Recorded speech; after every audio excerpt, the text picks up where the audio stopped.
If Jeremy Corbyn decides to stand as an independent in the next general election, Starmer's team have apparently found a political heavyweight to take him on in Islington North. It's Mary Creagh. You might recognise Creagh as briefly being a candidate in the 2015 leadership election. She didn't stay in that race long and struggled to carve out any distinct positions.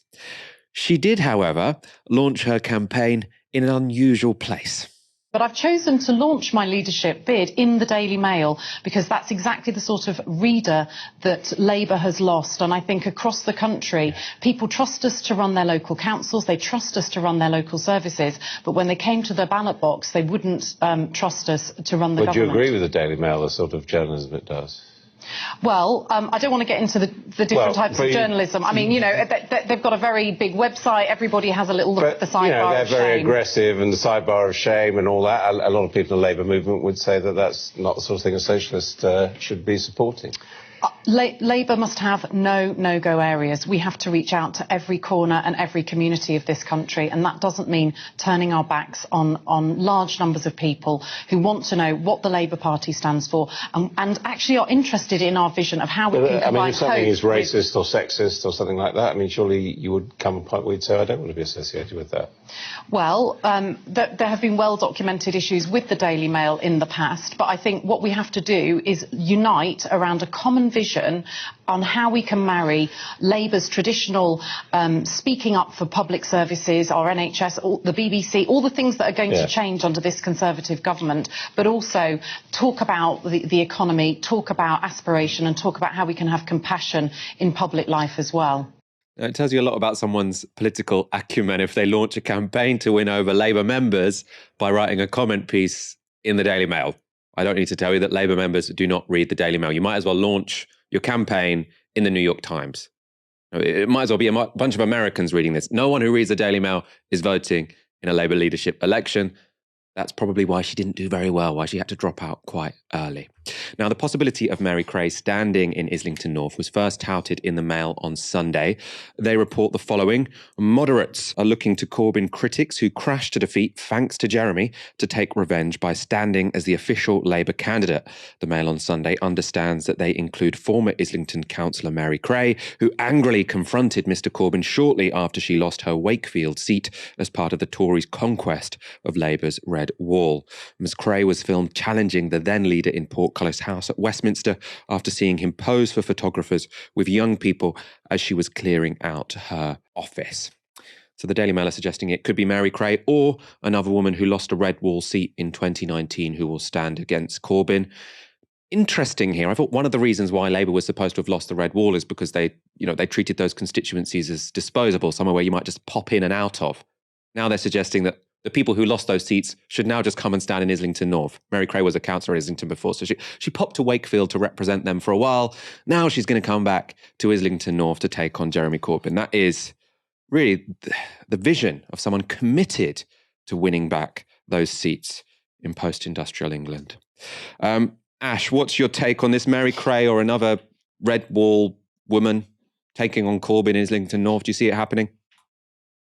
Can I just say that interview between Adam Bolton and Mary Creagh was TV gold, because in no other party in the British political system do you see that perfect combination of utter vacuousness regarding a plan that you yourself came up with. All right? It was her idea to launch the campaign in the Daily Mail, and when asked the most basic of questions, completely founded. It's like, sis, you brought this up. Nobody else did. You boasted about this.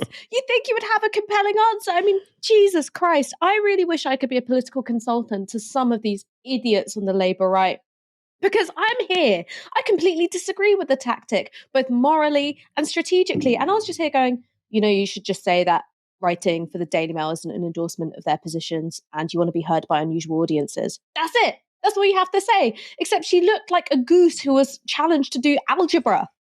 Right? It was just completely, oh my God. And I think that, again, like that, what you put as a lack of political acuity also applies in this case, which is you've got people who lost red wall seats then coming to the evil metropole to say, let me have another go.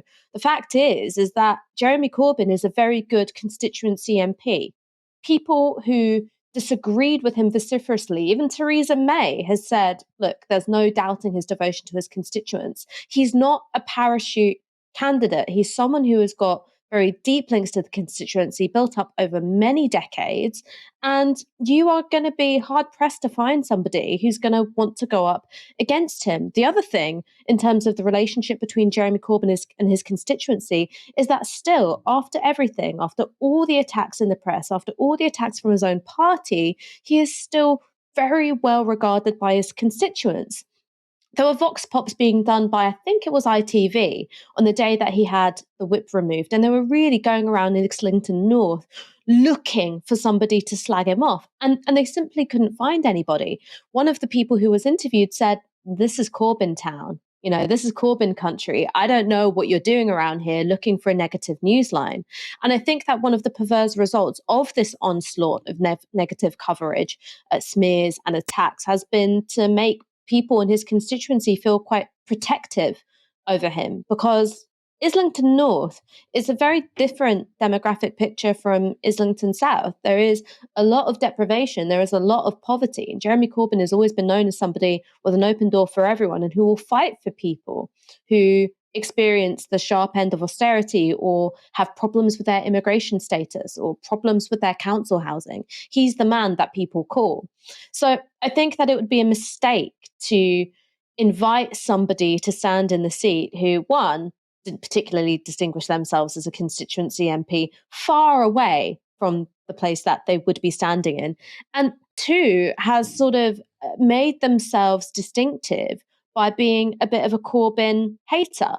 You're standing in a constituency that still quite likes him. So I think that that would be a plan that could backfire.